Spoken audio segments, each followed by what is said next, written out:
भाई नई गाड़ी का सपना कौन नहीं देखता है ना। एकदम चमचमाती हुई, शोरूम से निकली हुई।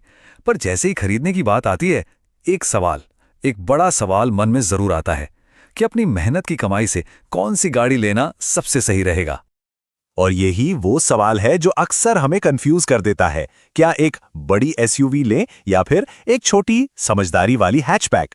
फैसला करना मुश्किल हो जाता है ना?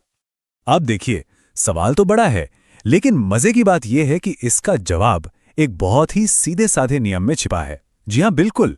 फाइनेंस की दुनिया में ना कुछ ऐसे ही सिंपल रूल्स होते हैं जो हमारी बड़ी बड़ी मुश्किलों को चुटकियों में हल कर देते हैं। और जब बात हो अपनी अगली गाड़ी खरीदने की, जो कि एक बहुत बड़ा फाइनेंशियल डिसीजन होता है, तो एक ऐसा ही सिंपल सा नियम है जो सारी कंफ्यूजन, सारी उलझन दूर कर सकता है। तो क्या है ये नियम?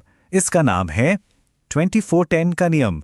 हाँ, मुझे पता है सुनने में शायद थोड़ा अजीब सा लगे, है ना, 2410, पर यकीन मानिए ये बहुत ही आसान है। तो आखिर ये 2410 का नियम है क्या? देखिए, इसे एक फाइनेंशियल सेफ्टी नेट समझिए। ये एक ऐसी गाइडलाइन है जो पक्का करती है कि आपकी नई गाड़ी आपके लिए खुशी लेकर आए, सिरदर्द नहीं, कोई फाइनेंशियल बोझ ना बन जाए। सिंपल शब्दों में ये बताता है कि कितनी महंगी गाड़ी खरीदना फाइनेंशियली सेफ है। चलिए अब इसे तोड़कर समझते हैं कि ये 20-4-10 है क्या। तो सबसे पहले है 20। इसका मतलब है 20% डाउन पेमेंट, मतलब गाड़ी की कीमत का कम से कम 20% आपको शुरुआत में देना है। फिर आता है 4। इसका मतलब है कि आपका लोन 4 साल से ज्यादा का नहीं होना चाहिए। और आखिर में सबसे जरूरी नंबर 10। इसका मतलब है कि गाड़ी की ईएमआई आपकी महीने की टेक होम सैलरी के 10% से ज्यादा नहीं होनी चाहिए।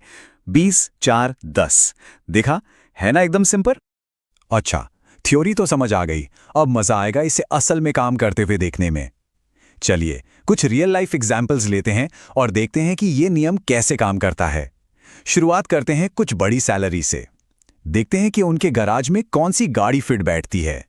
तो मान लीजिए किसी की महीने की सैलरी है 5 लाख रुपए, तो 2410 के नियम के हिसाब से वो आराम से 50 लाख रुपए तक की गाड़ी प्लान कर सकते हैं। सोचिए, BMW 2 सीरीज या टोयोटा फॉर्च्यूनर जैसी गाड़ियां।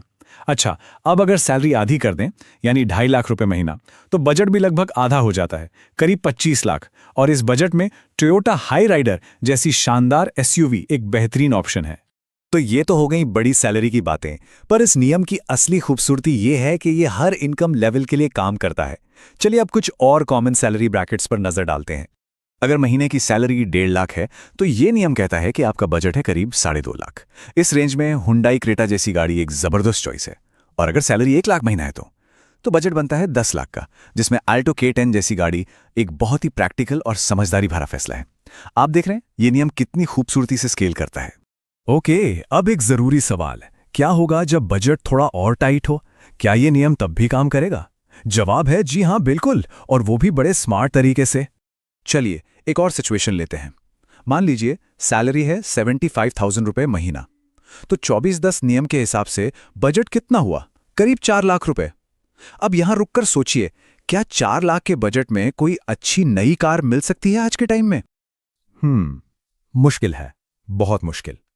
लेकिन एक शानदार बाइक, अरे वो तो आराम से आ सकती है। और यही तो इस नियम की सबसे बड़ी खूबी है। ये आपको फोर्स नहीं करता, ये आपको रास्ता दिखाता है कि आपके बजट में सबसे बेस्ट ऑप्शन क्या है।